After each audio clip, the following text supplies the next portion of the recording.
Vous écoutez Faut pas pousser les ISO, le podcast entièrement dédié à l'image pour tous les passionnés de photos et de vidéos.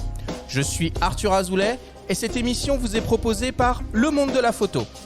Cette semaine, nous allons nous intéresser à une activité qui est souvent l'aboutissement d'une démarche photographique, le tirage papier fine art. C'est pour certains un métier à part entière ou pour d'autres un complément d'activité. Nous allons découvrir les différents enjeux et étapes qui interviennent dans la préparation et la réalisation d'un tirage d'art photographique.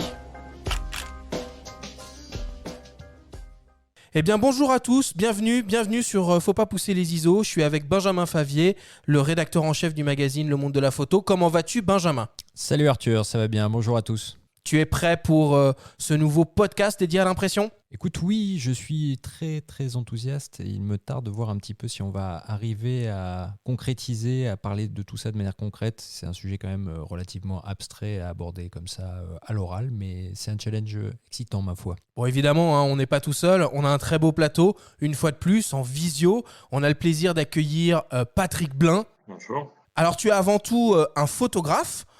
Tu gères aussi ta galerie qui s'appelle Blin plus Blin, qui est située au 46 rue de l'Université à Paris. Et tu as aussi monté un laboratoire de tirage numérique que tu as appelé l'Atelier. Et tu travailles avec des grands noms de la photographie, comme par exemple Vincent Munier, Laurent Baheux, Julie Devoiroquier, Laurent Balesta ou encore Kyriakos Kaziras. On est vraiment ravis de t'avoir avec nous, Patrick, aujourd'hui. Merci, c'est partagé. Et avec toi, on a aussi le plaisir d'accueillir le photographe Philippe Omesser. Donc toi, tu es un auteur-photographe spécialisé dans la photographie de danse et de portrait. Et tu réalises toi-même une partie de tes tirages, les plus petits, comme tu me l'as bien précisé, à domicile, puisque tu disposes d'une imprimante jet d'encre professionnelle, la Canon Pro 1000. Bonjour à toi Philippe et un grand merci d'être avec nous. Bonjour Arthur, bonjour Benjamin, merci à vous de l'invitation. C'est un plaisir. Les présentations sont faites. On commence l'émission comme d'habitude avec le Flash Actu.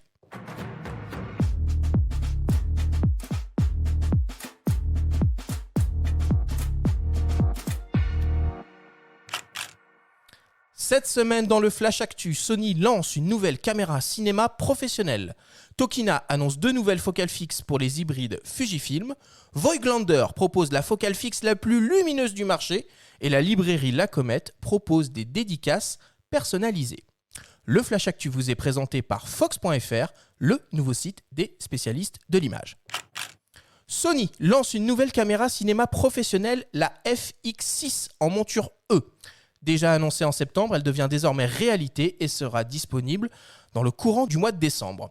La caméra FX6 exploite un capteur plein format 35 mm CMOS Exmor R de 12,9 millions de pixels, capable de produire des séquences vidéo jusqu'au 4K 120 images par seconde en 4:2 10 bits.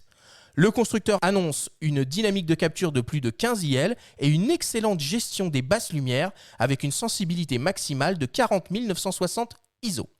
La nouvelle caméra Sony FX6 sera proposée à partir de 6 600 €. Tokina lance de nouveaux objectifs pour les hybrides APS-C. Il s'agit de 2 focales fixes ultra lumineuses en monture Fujifilm X et donc capables de couvrir le format APS-C. On retrouve un 23 et un 33 mm f1.4.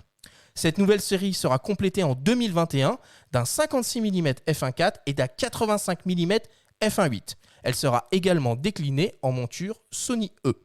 Ces 2 nouveaux objectifs seront disponibles mi-décembre. Le Tokina ATX-M 23 mm f1.4 sera proposé au prix de 500 € et le Tokina ATX-M 33 mm f1.4 sera pour sa part proposé au prix de 440 €. L'opticien japonais Cosina, qui produit entre autres les objectifs sous la marque Voigtlander, annonce l'arrivée d'une focale fixe d'exception pour les hybrides Mecro 4/3. Il s'agit d'un 29 mm f/08, équivalent donc à un 58 mm. Avec une ouverture maximale de f/08 assurée par un diaphragme circulaire à 12 lamelles, l'objectif est le plus lumineux disponible sur le marché. Il devrait naturellement faire le bonheur des amateurs de portraits qui devront tout de même s'armer de minutie au moment de la mise au point, puisqu'en effet, c'est un objectif 100% manuel. Le Voigtlander Super Nocton 29 mm f/08 Aspherical devrait arriver courant 2021 et être proposé à un prix d'environ $2100. Et enfin, pour terminer, une très bonne idée de cadeau de Noël. La librairie La Comète propose de commander une sélection de beaux livres avec une dédicace personnalisée de l'auteur. Il est donc possible par exemple de se faire dédicacer son ouvrage par Raymond Depardon et en particulier son dernier livre, La Chambre, qui est édité par Xavier Barral. Cette opération originale se déroule sur le site de la librairie. Attention, vous avez jusqu'au 3 décembre minuit pour passer commande.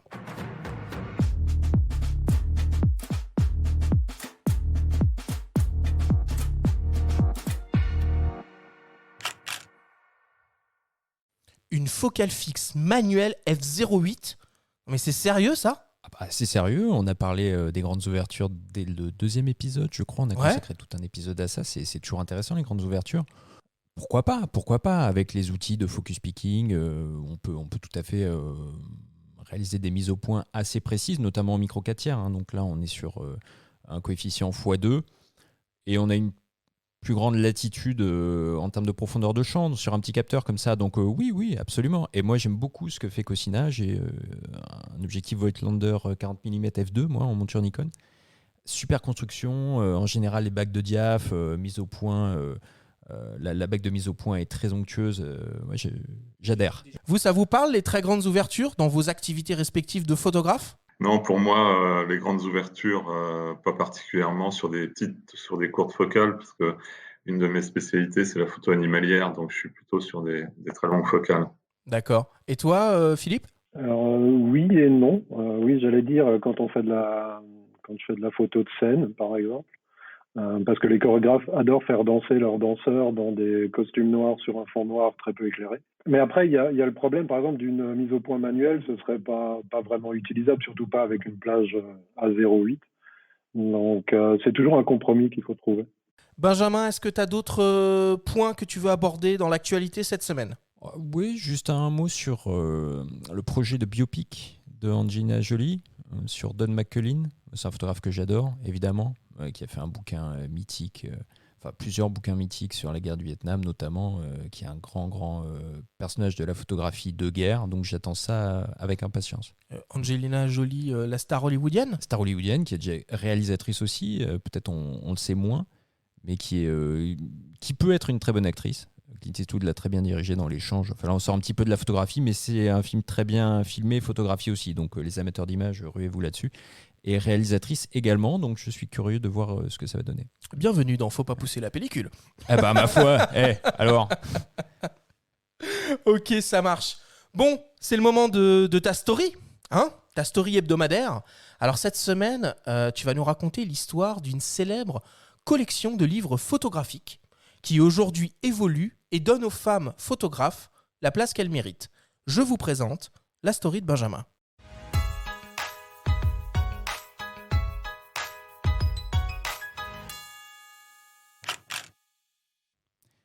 C'est une édition exceptionnelle dans l'histoire des photopoches. Femme photographe, c'est le nom de ce coffret qui réunit 3 volumes. L'ouverture des possibles, l'envers de l'objectif et les voies de la reconnaissance. Pourquoi exceptionnel ? Parce qu'il s'agit d'un coffret, d'une part, mais surtout, dans la collection culte initiée par Robert Delpire en 82, rares sont les ouvrages consacrés à des femmes photographes.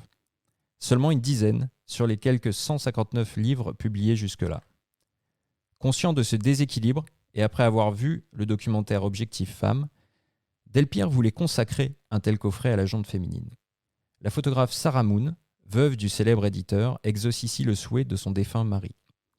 Avec Clara Bouvresse, historienne de la photographie, Sarah Moon a sélectionné des clichés effectués par des femmes, anonymes ou connues, depuis l'invention de ce médium.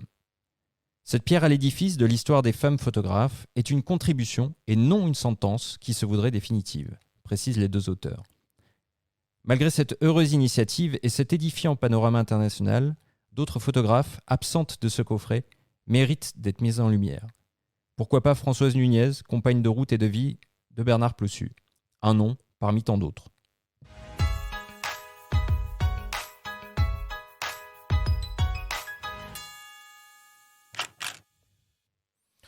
La collection photo poche, hein, c'est vraiment quelque chose d'exceptionnel. Hein. Ouais, toi, ça te parle aussi, tu Bah connais ouais, un peu. Ouais. bien sûr. Ouais, ces petits livres. Moi, souvent, quand on me demande un petit peu comment on peut parfaire sa culture ou sa culture photo, j'oriente les gens vers cette collection qui permet d'en savoir plus sur un photographe ou un courant photographique pour un prix relativement modique.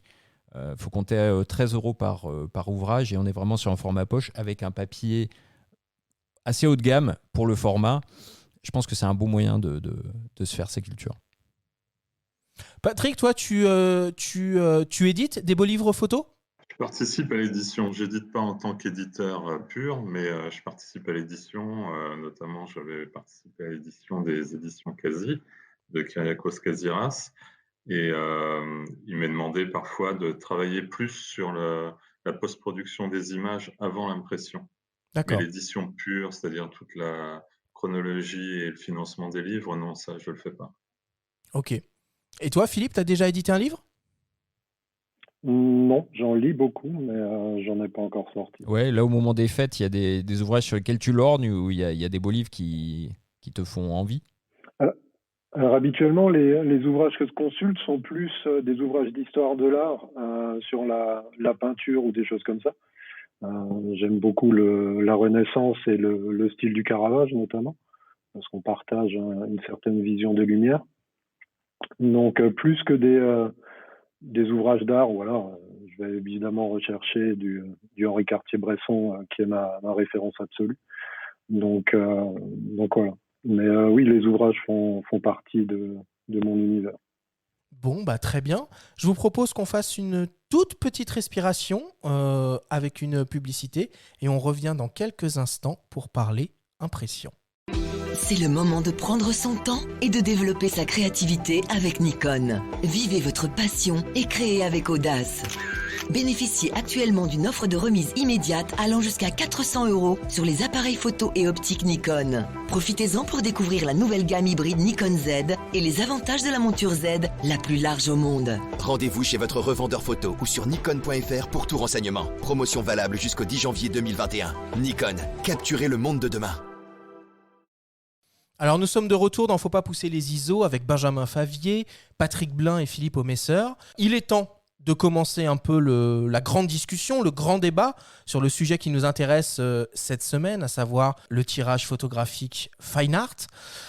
Alors on va le voir, pour certaines personnes c'est un métier à part entière, pour d'autres c'est un complément d'activité et on va essayer de comprendre les différentes étapes, les différents enjeux qui interviennent dans la préparation et la réalisation d'un magnifique tirage d'art photo. Alors la première question que j'ai envie de poser, et je vais te donner la parole à toi Patrick pour commencer, finalement c'est quoi un tirage photo d'art ou un tirage fine art? C'est une très bonne question parce que de par mes casquettes de photographe, de galeriste et de tireur de laboratoire, j'ai envie de dire que la définition pourrait être triple. Mais globalement, pour moi, un tirage fine art ou un tirage d'art, si on enlève toute la définition précise, c'est avant tout comment sublimer une image et surtout faire en sorte que l'émotion qu'on peut avoir alors à l'époque à travers une diapositive ou un négatif, etc., puisse être retranscrite,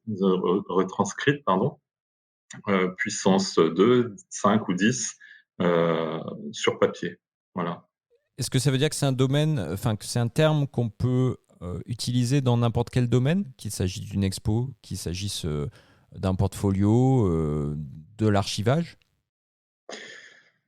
Le problème de tirage d'art, je parlais de mes trois casquettes de galeriste, de photographe et de labo. C'est vrai que par exemple, si on prend tout de suite la définition pour une galerie, un tirage d'art, elle est nulle. C'est-à-dire d'un point de vue juridique, le tirage d'art n'existe pas. On parle d'œuvres d'art photographique d'un point de vue galeriste. Et c'est tellement pompeux, désuet, poussiéreux, 19e siècle qu'on parle plus aujourd'hui. Quand on vend une œuvre, on dit pas on vend une œuvre d'art photographique, on parle d'un tirage d'art. Et c'est vrai que ce terme-là est très, très galvaudé. C'est ce qui permet d'ailleurs à certains de vendre des tirages d'art sur n'importe quel papier, à n'importe quel prix, signé, pas signé, en édition de 5000, etc., tout en utilisant le mot tirage d'art. Et c'est un peu ça qui, à chaque fois, me révulse. Mais sinon, pour répondre à ta question, c'est vrai que pour moi, le tirage d'art, c'est vraiment la sublimation finale d'une image pour une galerie, pour un book, pour un portfolio. Voilà. Et toi, Philippe, c'est quoi ton rapport avec l'objet photographique papier, le tirage? Alors, il n'est pas forcément papier, puisque j'utilise d'autres supports aussi pour imprimer. Mais c'est l'incarnation de l'origine de la photo. Euh, Au début, on crée une photographie et à la fin, il faut l'incarner en quelque chose. Euh, il y a tellement de photos qui sont prises à l'heure actuelle et qui sont stockées sur des iPhones ou des disques durs d'ordinateur et qui resteront à cet état virtuel, qu'il est quand même intéressant de redonner un peu, j'allais dire, de sacralité à la photographie et de l'incarner. Et le tirage fine art, pour moi, c'est ça. Donc, c'est une histoire d'un côté d'incarnation et de l'autre côté de qualité. Qualité de tirage ou de possibilité qu'offre la technique. Et toi, tu réalises des tirages fine art dans quel cadre? Pour des expositions, pour de la vente d'œuvres, comme l'a évoqué Patrick, ou même pour toi, personnellement, pour enrichir ta collection ou tes archives personnelles? Alors, pour les trois, bien entendu, euh, c'est l'aboutissement du processus. Et effectivement, ça peut aboutir à une vente suite à une exposition ou à une vente directement. Mais au préalable, bien entendu, il faut faire un tirage pour pouvoir le voir au réel et savoir s'il est assez bon pour être montré à d'autres personnes ou pas. Qu'est-ce que tu vas faire pour caractériser ton œuvre une fois imprimée? Est-ce que tu signes, par exemple? Est-ce que tu imposes un label dessus? Je pense que la touche d'un photographe devrait être sa signature. Si on regarde une photo d'un photographe, on devrait dire tiens, c'est une photo d'un tel, plutôt que d'avoir une signature qui est énorme devant, etc. Donc les photos sont obligées d'être signées pour être considérées comme une œuvre d'art en France. C'est le code des impôts qui l'impose, outre la série de moins de 30, etc. Il y a quelques critères comme ça qui ont été définis légalement. Donc la signature est obligatoire, mais elle est au dos, parce que je ne pense pas que ce soit la signature qui est important. C'est le rapport que vous allez avoir avec l'œuvre photographique.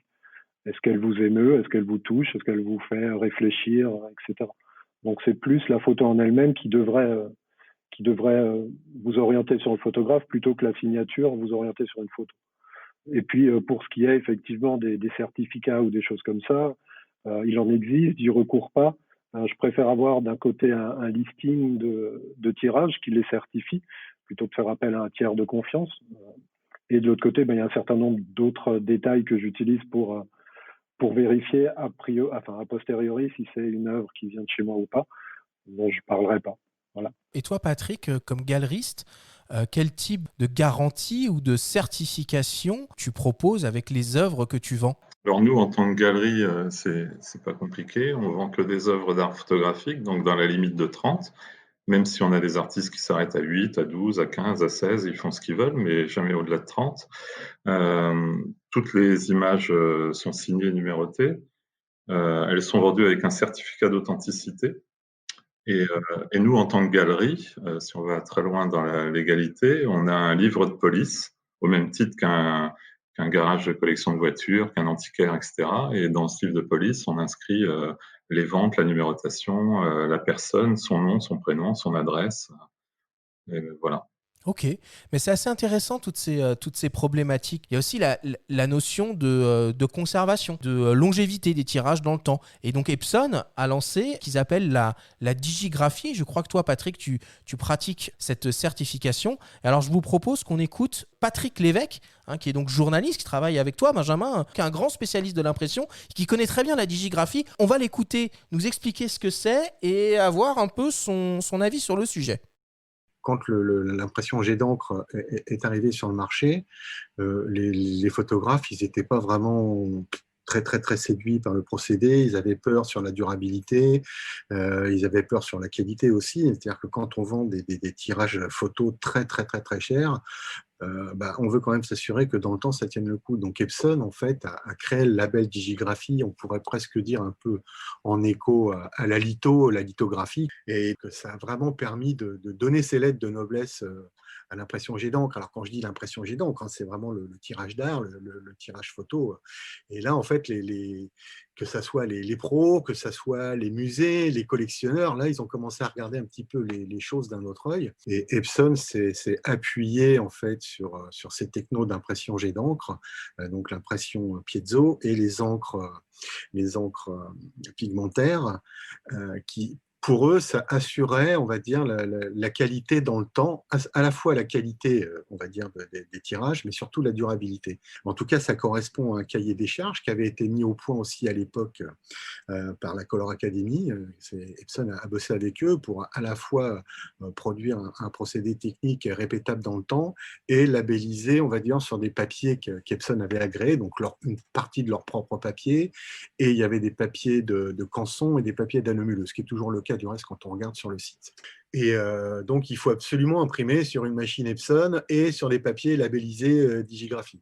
Au-delà du label d'Epson, la Digigraphie, surtout, ça a contribué largement à démocratiser, on va dire, et à donner confiance aux photographes. Et la Digigraphie, c'est un procédé, on va dire quand même estampé, il faut un timbre à sec, il faut le label et le kit Digigraphie d'Epson, mais surtout, c'est qu'aujourd'hui, ça permet à un photographe, c'est mon cas par exemple, moi je ne suis pas digigraphe pour plein de raisons, c'est pas que je n'aime pas la digigraphie, on va dire malheureusement l'étiquette du journaliste qui ne me permet pas de le faire en tant qu'auteur.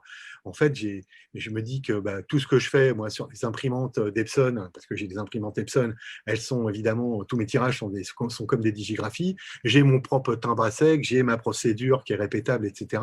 Mais au-delà de tout ça, on va dire qu'un tirage jet d'encre aujourd'hui fait sur une machine pigmentaire et sur un papier qui va bien, donc un papier sans OBA, un papier coton, enfin un beau papier fine art, ça a les mêmes vertus qu'une digigraphie, sauf qu'il n'y a pas l'estampe digigraphie, parce que ce n'est pas une machine Epson.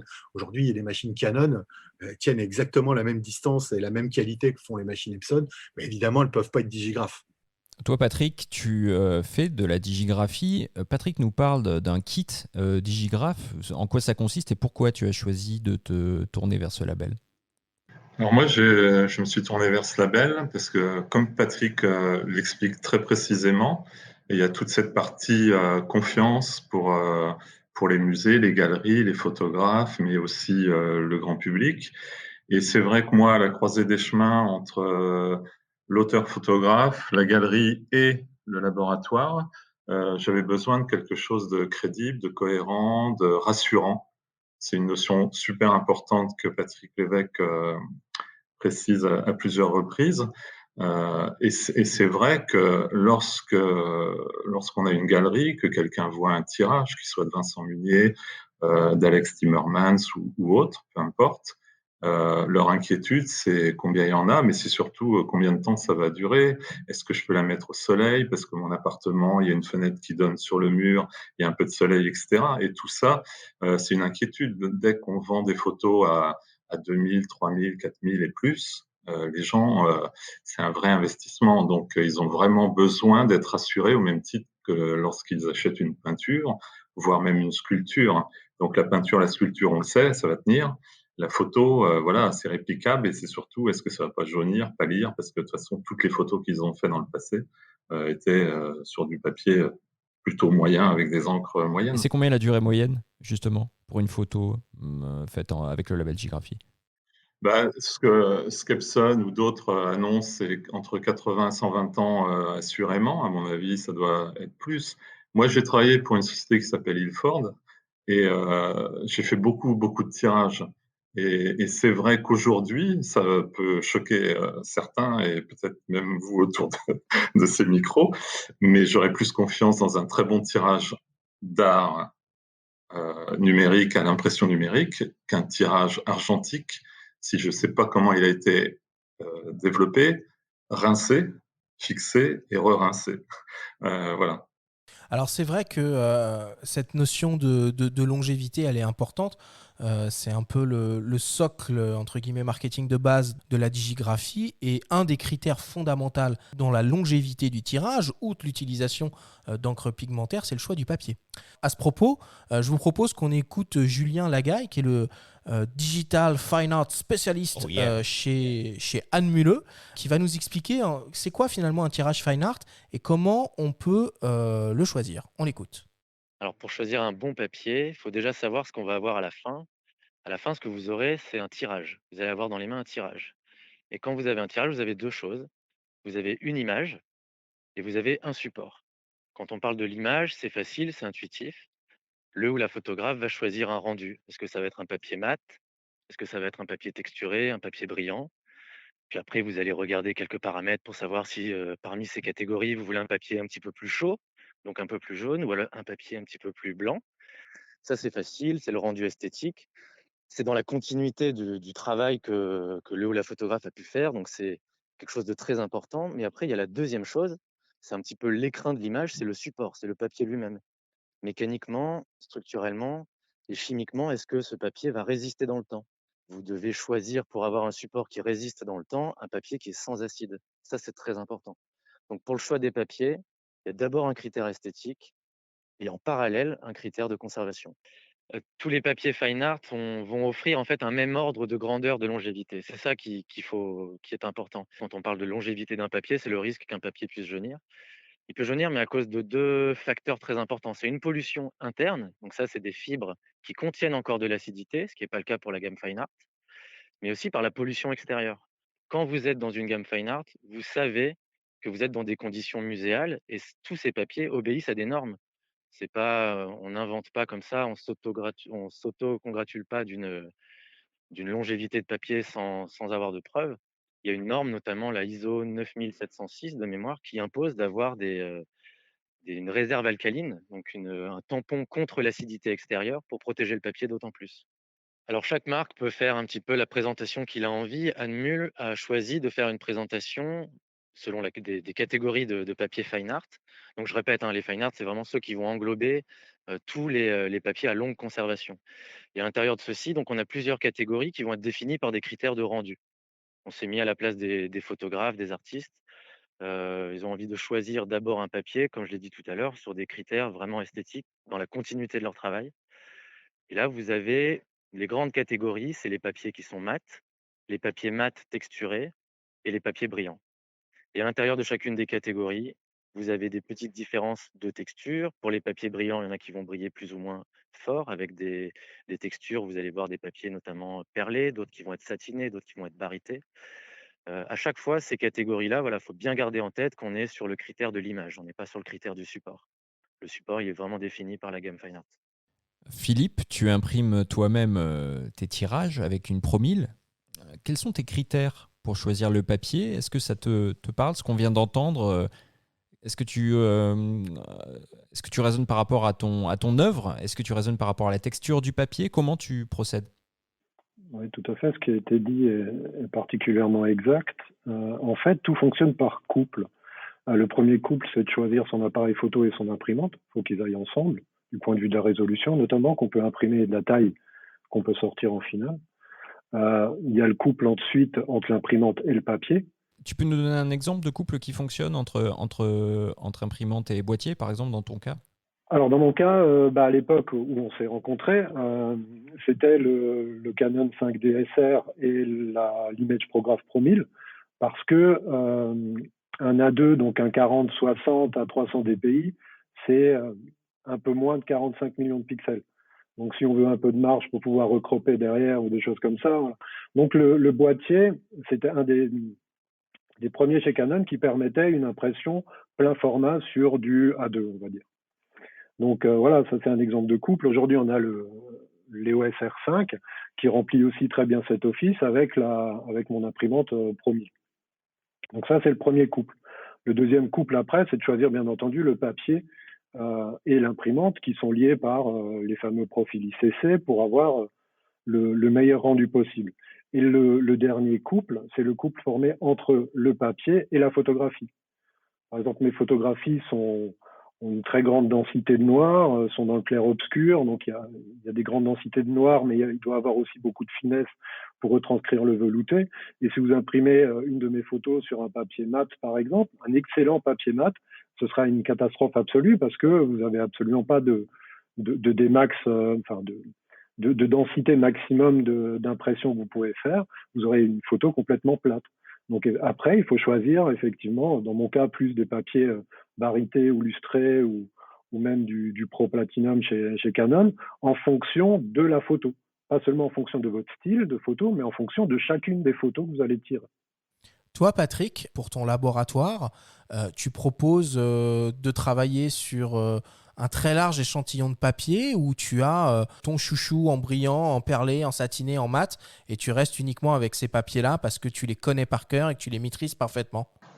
J'ai une gamme de papiers, je dirais pas assez large, mais malgré tout, je dirais que je fonctionne en stock avec une douzaine de références différentes. Mais j'ai effectivement mes chouchous, oui. On est beaucoup dans l'animalier, dans notre galerie, mais aussi dans mes artistes ou des gens qui exposeront jamais chez nous, mais qui me confient leurs photos. Et par exemple, tout ce qui est hivernal avec la neige, etc. Je prends juste cet exemple. J'utilise beaucoup le Hahnemühle, le Bright White, qui est un mat très très légèrement texturé. Et pour tout ce qui est pelage, plumage, neige, c'est un papier exceptionnel. Moi, j'adore. Alors après, évidemment, quand on aime un papier, c'est quand même tout ce qu'on aime, ben, on le peaufine, on essaye d'optimiser et d'en avoir le plus beau résultat. Aujourd'hui, c'est vrai qu'un photographe qui ferait des photos, par exemple dans la neige, des photos comme Vincent Munier, ça serait une aberration de travailler la post-production pour que la neige soit, on va dire, blanche, et puis tirer sur un papier ocre ou légèrement jaune, etc. Ça serait totalement ridicule. Mais comment se passe justement la relation avec les photographes que tu exposes? Il y a autant de relations qu'il y a de photographes. Il y a ceux dont la passion, c'est de déclencher et après, ils te confient leur disque dur. Ils savent pas quoi en faire.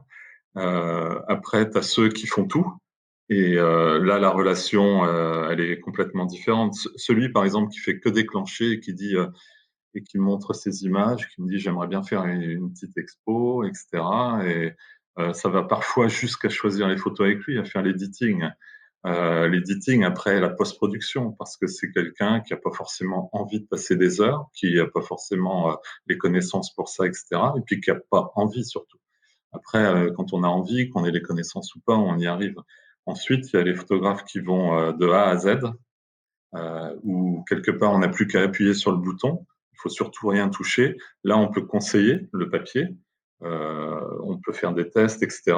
Donc, j'ai envie de dire, il y a autant de relations différentes qu'il y a de photographes, en fait. Alors, dans l'impression jet d'encre, donc on a parlé du papier, il y a une autre notion qui est très importante et qui peut être sacrément prise de tête, c'est la gestion des couleurs. Alors là-dessus, il y a plusieurs écoles. Alors, il y a ceux qui utilisent les profils proposés par l'imprimante.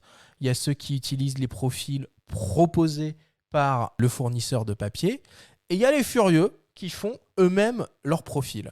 Alors, avant de rentrer un peu dans le détail avec vous deux sur ces questions-là, je vous propose qu'on écoute une deuxième intervention de Patrick qui nous explique un peu comment ça marche, la gestion de la couleur. Oui, moi, mes papiers, j'aime bien faire moi-même mes propres profils.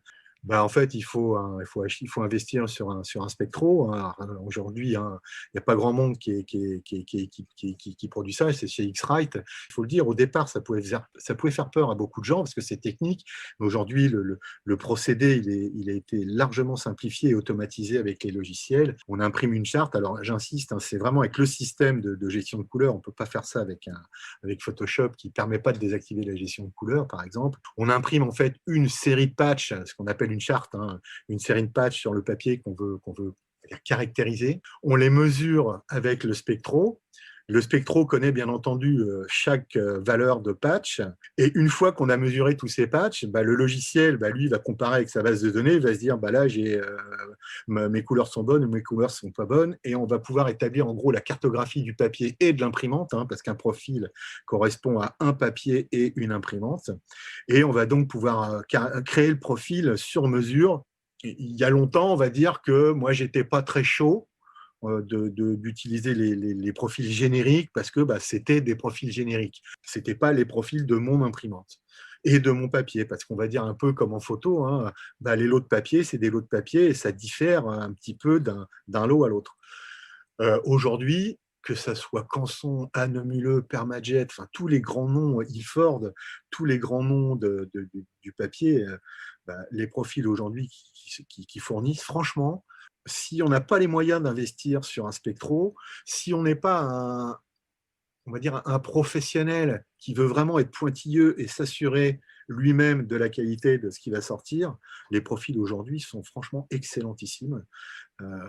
Quand je compare ce que je sors avec un profil dit générique et un profil maison que j'ai fait moi-même, des fois je me dis que finalement le profil quand même générique, il est vachement bien. Tout le monde n'a pas les moyens d'acheter une solution de gestion de couleurs.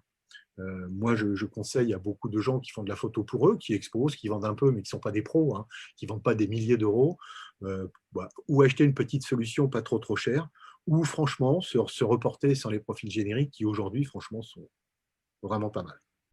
Philippe, tout à l'heure, tu as évoqué les profils ICC, on est parvenu tout de suite dessus. Qu'est-ce que tu penses des conseils de Patrick et comment tu procèdes ? Est-ce que tu fais tes profils maison ? Est-ce que tu fais confiance aux profils génériques ? Comment fais-tu ? Alors en fait, longtemps, le tirage photo a été une épreuve pour moi. Avec un mauvais jeu de mots, mais parce que j'étais pas satisfait du rendu que j'avais sur mon type particulier de photo. Il y a très peu de couleurs dessus. J'ai une gamme de couleurs qui est plutôt des couleurs sourdes et avec beaucoup de détails dans les noirs, donc ce qui n'est pas le cas de la majorité des impressions à l'heure actuelle. Et j'ai été relativement soulagé le jour où Canon m'a demandé de tester leur Pro 1000. Et d'ailleurs, Benjamin et Patrick Lévesque étaient là ce jour-là. Et les premiers tirages qu'on a sortis avec les profils ICC propres à l'imprimante sur du papier, le premier tirage, je crois que c'était un Ilford, m'ont convaincu que l'imprimante, par rapport à mon appareil photo et par rapport aux résultats que je voulais, ne nécessitait plus de créer des profils personnalisés derrière avec un Spectro et des choses comme ça. Le rendu que j'ai en sortie de ma Pro 1000 est ce que je voulais et ce que j'ai sur mon écran qui, lui, bien entendu, est calibré en amont. Et de l'autre côté, sur les grands tirages, j'ai un prestataire qui est équipé d'une Pro 4000. Quand tu parles de grand tirage, c'est à partir de combien ? Parce que certains vont estimer que A2, c'est déjà du grand tirage. Pour toi, c'est quoi un grand tirage ? Je fais partie de ces personnes. Ouais, moi aussi. En fait, j'ai une gamme de tirages. J'ai un système pyramidal de tirage. Donc, je me limite à 10 tirages en vente, avec 4 en format S, small, qui pour moi sont du 30 par 40, donc l'équivalent du A3. Après, plus une épreuve d'artiste pour le modèle.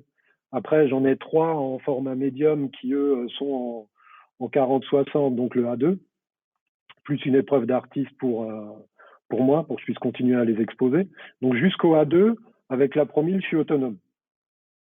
Donc là, je suis capable en interne de fournir mes tirages, tout ce qu'il faut. Au-dessus, j'ai trouvé un prestataire qui, lui, est imprimé qui a équipé en Canon et en Image Prograph Pro 4000, qui permettent d'aller jusqu'à 1,20 m de large d'impression. Par contre, j'ai fait tous mes tests avant, tous mes épreuvages sur ma Pro 1000, et je sais absolument ce que je veux comme résultat. Donc, je lui emmène mon épreuve et je lui emmène la liste de tous mes réglages. Patrick, toi, avec ton expérience de tireur professionnel, tu la vois la différence à l'œil nu entre une gestion de la couleur faite maison et une gestion de la couleur laissée au profil générique proposé soit par l'imprimante, soit par le papetier ? Mais je rejoindrai un peu ce qui a été dit par Patrick Lévesque et puis Philippe, c'est que les progrès enfin, ça a énormément progressé. C'est vrai qu'il y a quelques années, sur certains papiers, il y avait une vraie différence sur les profils ICC fournis par les fabricants, soit d'imprimantes, soit de papier, et puis ce qu'on pouvait nous proposer comme profil. Et c'est vrai que de plus en plus, ben, la différence s'est réduite. Et aujourd'hui, par principe, lorsque j'utilise de nouveaux lots ou de nouveaux papiers, etc., je fais un profil personnalisé. J'ai envie de dire, c'est presque plus aujourd'hui, au-delà d'optimiser, pour me rassurer, pour être sûr qu'il n'y a pas de différence. Alors c'est vrai qu'il reste encore sur certaines gammes de couleurs ou sur certaines photos des profils des fabricants qui fonctionnent pas. Mais c'est très très rare, hein. Voilà, en tête, j'ai peut-être 2, 3 images où je passe par mes profils, mais en général, pour quelqu'un qui n'a pas envie de s'embêter à faire des profils, aujourd'hui, les profils proposés sont très bons. Après, on peut toujours peaufiner, mais ça reste l'œil humain qui décide à la fin. Avec un spectrocolorimètre, on peut voir une différence, mais l'œil humain, parfois, voilà, la différence, elle est impossible à voir à l'œil. Alors toi qui es amené à imprimer, à tirer des images provenant de différents photographes avec différents univers, est-ce qu'il y a des opérations que tu fais sur les fichiers avant de les envoyer en impression? Oui, ben en général, il y a 2, 3 petites choses. En général, je demande toujours, entre guillemets, aux artistes ou aux clients de surtout pas accentuer leurs images, parce que quelque part, on ne sait plus du tout où on en est dans l'accentuation, s'ils ont déjà accentué, pas accentué. Ça, c'est une partie importante. Et puis, voilà, je rajoute parfois une toute petite pointe de correction sélective sur les noirs, très très légère, mais qui fait vraiment la différence au tirage, par exemple. Tu parlais tout à l'heure de l'observation d'un tirage à l'œil nu. Comment on observe un tirage et comment on le manipule? Ben déjà, soit une lumière du jour artificielle, entre guillemets, avec des lampes prévues à cet effet, soit par temps gris ou lumineux, mais pas ensoleillé à l'air libre. Et puis, on le manipule. Après, ça dépend. Si c'est juste une épreuve, on le manipule à main nue. Si c'est vraiment le tirage final, ben, on met des gants de coton, on y fait attention. Oui, tout à fait, surtout que j'imprime en bord à bord. Donc, c'est toujours gants en coton, parce que sinon, on laisse des traces dessus. Ça, c'est évident. Après, normalement, une œuvre d'art photographique devrait être vue sous un éclairage particulier. Pour conclure, peut-être Philippe, est-ce que tu aurais une solution un peu économique à proposer à nos auditeurs, toi qui imprimes beaucoup à domicile? Bah, économique et fine art, pour moi, c'est pas très compatible. Parce que quand je pense fine art, c'est qualité avant tout. Vu déjà tout ce qu'on a investi en objectifs, en matériel de prise de vue, en temps, dans mon cas, avec des modèles ou des danseurs et des choses comme ça, je vais certainement pas mégoter sur mon impression. Donc tout est fait pour optimiser le rendu. Donc pas d'impression rapide. S'il faut effectivement, avant chaque remise en niveau, faire un cycle de nettoyage des têtes pour être sûr d'avoir la meilleure qualité, ben, je le fais, etc. Donc si la principale, si le principal critère pour vous c'est économique, fine art ça va être plus problématique. Euh, Vous aurez peut-être économiquement, peut-être ce serait même plus rentable de faire appel à des services d'impression que d'imprimer vous-même. Si vous voulez imprimer vous-même, c'est qualité d'impression avant tout. Il faut la pratiquer régulièrement pour que ce soit rentable en fait. C'est vrai que pour la dimension économique dont on parlait, je pense qu'on est un peu tous d'accord là-dessus. Si on investit là-dedans, il faut quand même régulièrement imprimer pour le coup. Moi, je pense que la Patrick sera d'accord avec nous. Un laboratoire, faut que ça tourne. Oui, il faut que ça tourne. Et puis, un sujet peut-être pour une autre émission, c'est la mise en valeur du tirage une fois qu'il est fait. Si c'est pour le laisser dans une boîte, même sans acide et sans meubles agglomérés tout neufs, après, c'est de les mettre en valeur et toute la partie finition, c'est super important aussi. Et ça, c'est quelque chose que peut apporter un laboratoire professionnel et qui est beaucoup plus dur pour un photographe indépendant d'avoir des solutions de finition, de contre-collage, d'encadrement à domicile, quoi, parce que c'est des machines complexes et très onéreuses. Pour conclure, j'aimerais quand même dire une chose. Donc, on a parlé beaucoup de techniques, de problématiques, d'étapes, de choses comme ça. Moi, j'ai fait un peu de tirage jet d'encre, mais il y a un truc, c'est que c'est quand même vraiment magique.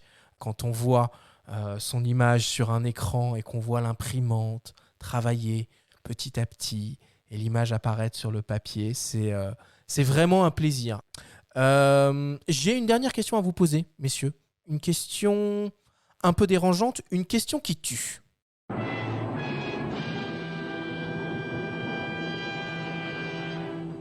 Mat ou brillant ? Pour moi, en tant qu'animalier, c'est mat. Philippe ? Le mat tue mes photos, donc ce sera brillant.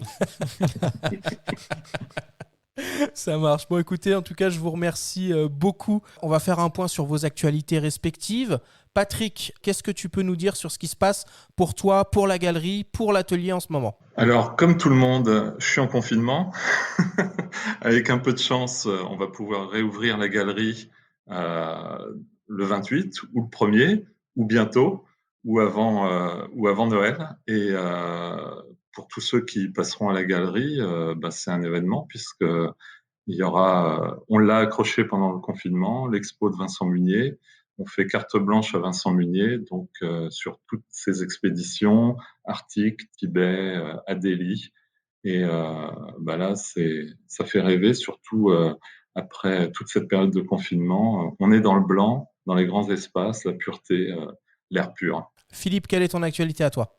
Ma dernière expo ayant été arrêtée par le reconfinement, je suis au début d'un nouveau cycle de création qui commence toujours par beaucoup de lecture, parce que les livres sont une source d'inspiration, une nourriture pour moi. Donc ça tombe bien, je peux lire en étant confiné, c'est pas un souci. Et dès qu'on aura un peu plus de liberté, il s'agira de trouver un modèle, un danseur qui m'inspire pour effectivement donner vie à ce qu'on aurait eu envie de créer ensemble, pour préparer la prochaine exposition. C'est parfait. Je vous remercie beaucoup tous les deux. Je vous souhaite plein de bonnes choses sur cette fin d'année et j'espère qu'on aura l'occasion de vous réentendre sur une autre émission de Faut pas pousser les ISO. La semaine prochaine, nous continuons l'exercice des guides d'achat de Noël. Après l'épisode 106 dédié au boîtier, nous allons nous intéresser aux optiques. Même mécanique, nous serons avec des journalistes et des revendeurs spécialisés. Merci à tous de nous avoir écoutés. Prenez soin de vous et à la semaine prochaine.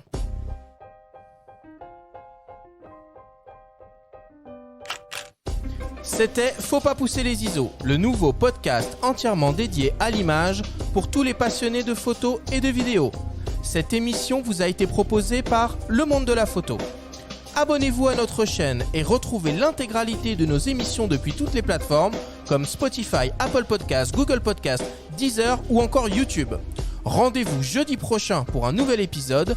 D'ici là, faites de la photo et n'oubliez pas, faut pas pousser les ISO.